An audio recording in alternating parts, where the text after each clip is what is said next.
Throw her suitcase outside. She doesn't belong here anymore.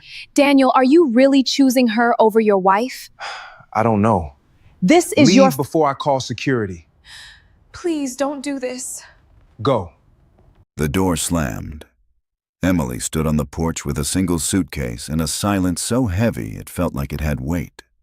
3 months later, the same two people who had shut that door on her were sitting under television lights, smiling into cameras, begging the nation to introduce them to America's newest $400 million lottery winner. Some betrayals destroy a person. Others hand her the exact life she was always meant to live. Emily didn't know it yet, standing in the rain that night. But she wasn't only about to become rich. She was about to uncover a secret buried inside her husband's company. A secret that would make Daniel wish for the rest of his life that he had never opened that front door. The argument had started an hour earlier in the kitchen of the house Emily had spent 11 years turning into a home. Margaret sat at the head of the dining table like a queen presiding over a courtroom. Daniel stood by the window, arms folded, refusing to meet Emily's eyes. "What did I do?" Emily asked for the third time. Her voice cracked on the last word, though she tried to keep it steady. Neither of them answered. Margaret smoothed the front of her blouse and looked at her son with something close to pride. Daniel walked to the drawer beside the fridge, pulled out a folder, and set it on the table in front of Emily without a word. Divorce papers. "This family finally has peace," Margaret said, folding her hands. Emily looked down at the folder, then up at the man she had married at 24, the man whose company she had helped build from a single pickup truck and a business license into something people in Charlotte actually respected. She thought of the nights she'd stayed up doing his payroll on her laptop after her own 10-hour shift. She thought of the ring she'd sold, quietly, without telling him, to cover a missed contractor payment 2 years ago, the year everyone assumed the company had simply had a good quarter. "A wife can be replaced," Margaret used to whisper, always just loud enough for Emily to hear and just quiet enough to deny later. Emily picked up her suitcase. She had packed it herself an hour earlier, hands shaking, grabbing whatever was closest. A coat, a folder of papers she didn't recognize as important.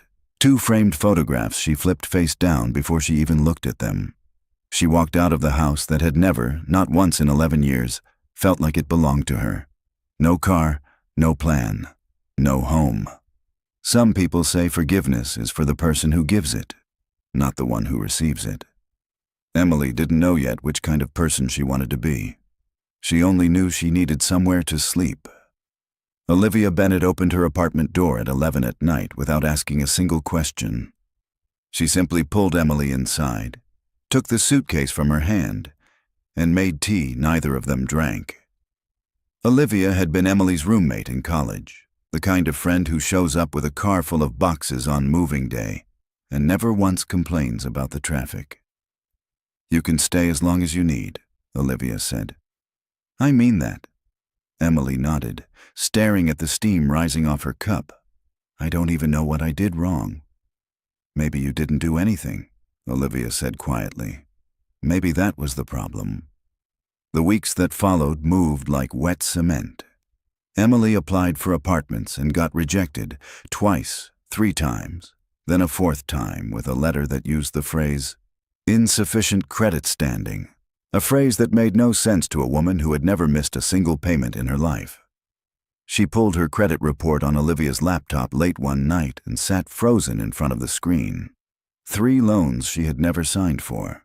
2 credit cards opened in her name, both maxed out, both traced to an address she didn't recognize. Identity theft, she told herself, because the alternative explanation was too painful to sit with. She filed a police report. A tired officer took her statement and told her these cases could take months, sometimes years, and rarely resolved cleanly. Emily thanked him and left, clutching a manila folder with a case number that felt more like a formality than a promise. Meanwhile, across town, Daniel bought a new truck. Margaret hosted a dinner party for 12, the kind with cloth napkins folded into Swans and a caterer who arrived in a van with the company's name airbrushed on the side. They toasted to new beginnings. Nobody at that table said Emily's name once. But behind the champagne and the swan-shaped napkins, something quieter was happening. Daniel's construction company, the one Emily had nursed through 3 near collapses, was losing money it shouldn't have been losing. Material costs that didn't match invoices. Contracts that fell through for reasons nobody could quite explain. Workers who quit without warning, citing paychecks that bounced. Margaret blamed disloyalty. She blamed the market. She blamed everyone except the one person actually managing the books. She never blamed herself. Emily didn't know any of this yet. All she knew was that the folder she'd accidentally packed the night she left, the one she'd grabbed off the kitchen counter without thinking, sat untouched in the bottom of her suitcase for weeks, filled with numbers she didn't understand and didn't have the energy to study. She had no idea that folder would eventually become the most valuable piece of paper in her entire life. She took the first job that would have her. Cleaning offices at 5 in the morning, 3 days before the building even opened its doors to employees. By noon, she was on a bicycle, delivering groceries across the city, rain or shine, because the delivery app didn't care about weather and neither, apparently, did her landlord's rent deadline. By evening, she did freelance bookkeeping for 2 small businesses who paid her in cash and didn't ask why a financial analyst was doing invoice reconciliation in a coffee shop with a laptop that had a cracked corner. Nobody who watched her sweep floors at 5 a.m. would have guessed she'd once run the books for a company worth millions. Nobody who saw her pedaling through rain with a delivery bag on her back would have guessed that in 3 months, her face would be on every news station in the state. One evening, soaked through her jacket, she stopped at a small convenience store 2 blocks from Olivia's apartment. The bell above the door rang as she stepped inside, dripping onto the mat. Behind the counter stood a man in his 40s with kind, tired eyes and a name tag that read, Francis. "Bad week?" he asked, sliding her coffee across the counter. Emily laughed, a real laugh, the first one in weeks. "Bad year." Francis smiled and nodded toward the small machine by the register. "Maybe today's your lucky day." She almost walked past it. Her hand was already on the door when something, she couldn't explain what, made her turn back. She bought 1 ticket, folded it into her wallet behind an expired gym membership card, and forgot about it by the time she reached the bus stop. Life did not get easier after that. It stayed exactly as hard as it had been the week before and the week before that. She kept working 3 jobs. She kept sending applications into silence. She kept the folder of numbers in the bottom of her suitcase, unopened, because some part of her, the part that used to run financial models for a living, recognized without fully admitting it that those numbers belonged to something bigger than a misplaced document. Weeks passed. Emily was on her knees scrubbing a coffee stain off the lobby floor of a downtown hotel when the television mounted above the concierge desk cut to breaking news. A red banner scrolled beneath a reporter's face. $400 million winning ticket still unclaimed, purchased in Charlotte. A businessman near the elevators chuckled. "I wish that was me." Emily's hand stopped moving. Something in her chest turned over, slow and heavy, like a door swinging open on a hinge that hadn't been used in years. She thought of the folded ticket. She thought of Francis's kind smile. She told herself it was nothing. The odds were absurd. The coincidence too neat for real life. She finished her shift. She rode the bus home in silence, and when she got back to Olivia's apartment, she pulled the ticket out from behind the expired gym card and sat at the kitchen table with her laptop open to the winning numbers. 1 number matched. She told herself it was a coincidence. A 2nd number matched. Her hands started shaking. A 3rd number matched, then a 4th, then a 5th, then the 6th. She sat perfectly still, staring at a slip of paper worth $400 million. And she didn't scream. She didn't cry. She simply sat there, unable to move, while the refrigerator hummed, and Olivia slept down the hall, completely unaware that everything had just changed. But something strange happened in that silence. Something the audience won't fully understand yet. Instead of celebrating, Emily's eyes drifted to the folder still sitting at the bottom of her suitcase.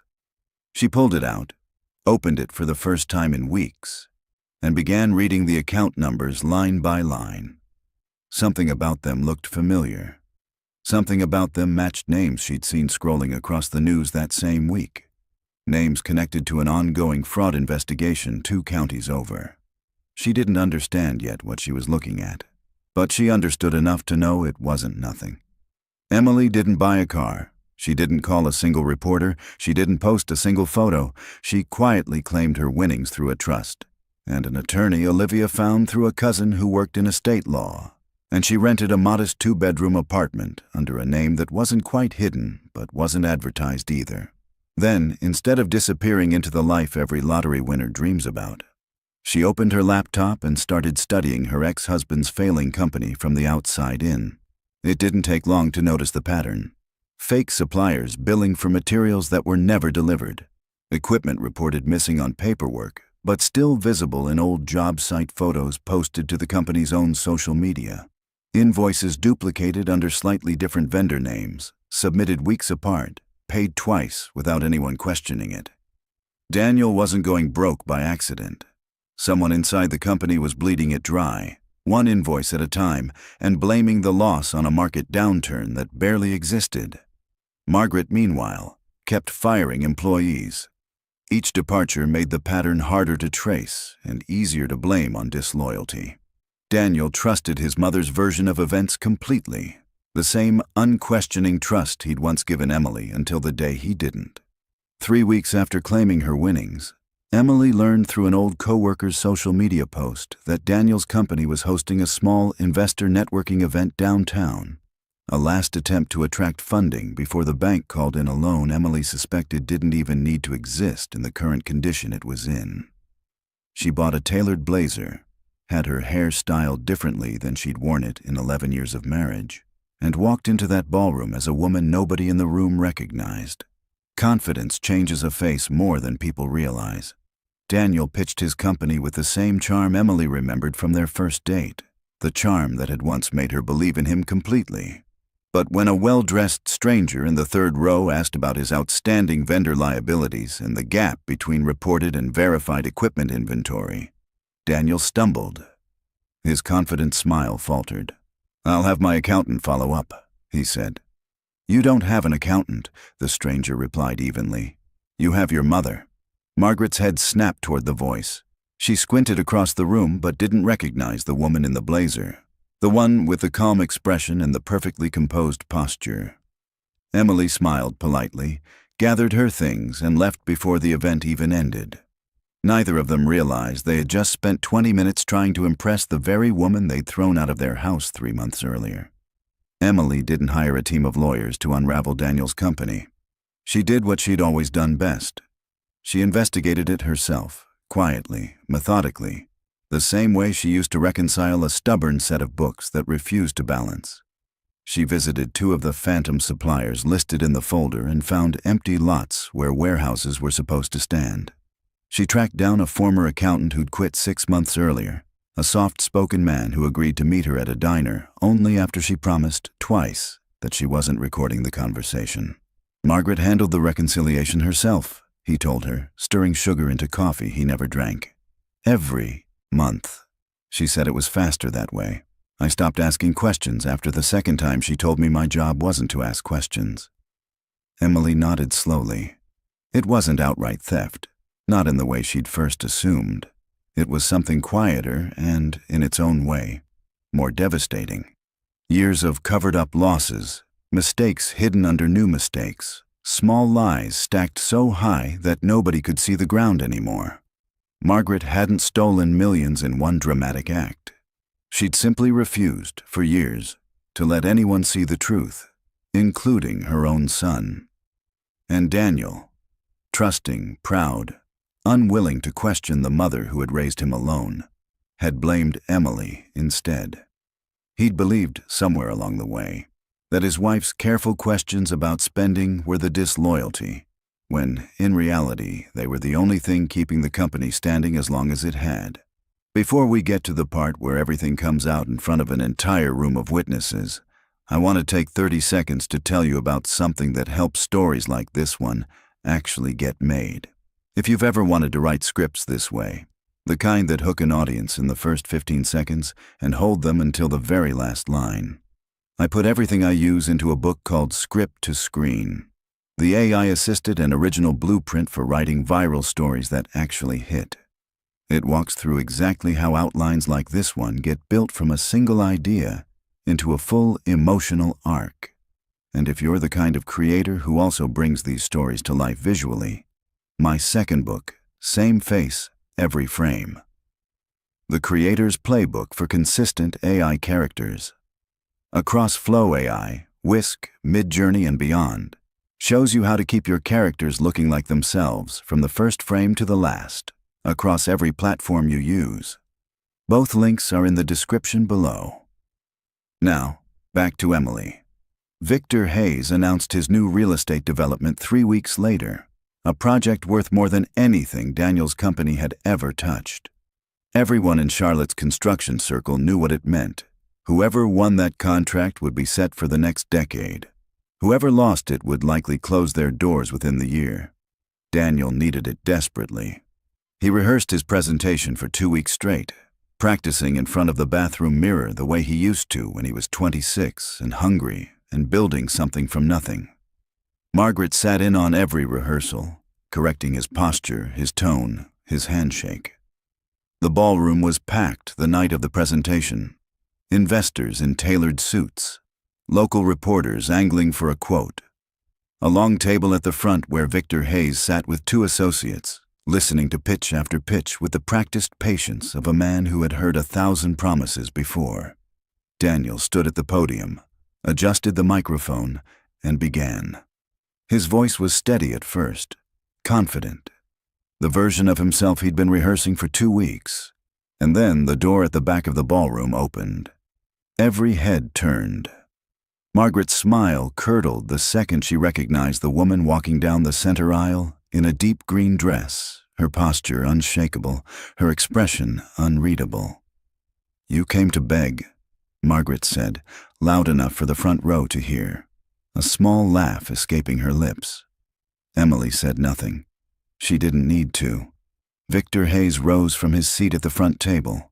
He crossed the room in 6 unhurried steps, extended his hand toward Emily, and shook it firmly while the entire ballroom watched in silence.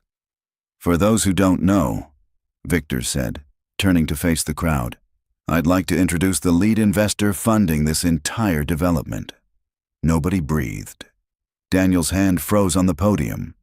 Margaret's purse slipped from her fingers and hit the floor with a sound that seemed to echo through the whole room. Every reporter in the audience lifted their phone at the exact same moment. Daniel opened his mouth, closed it, opened it again. "Emily, I didn't... How?" "You never asked," Emily said quietly. Her voice didn't rise. It didn't need to. "You never once asked what happened to me after you closed that door." Margaret found her voice first, the way she always did, reaching instinctively for the one tool that had worked on Emily for 11 years. Sudden, performative warmth. "Emily, sweetheart, we've missed you so much. You're family. You'll always be family." Emily turned toward her, slowly. "You only remembered I was family after you saw my balance." The silence that followed was the loudest sound in the room. Emily didn't raise her voice.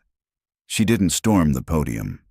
Instead, she nodded toward the large screen behind Daniel, the same screen he'd used moments earlier to display his company's projected earnings.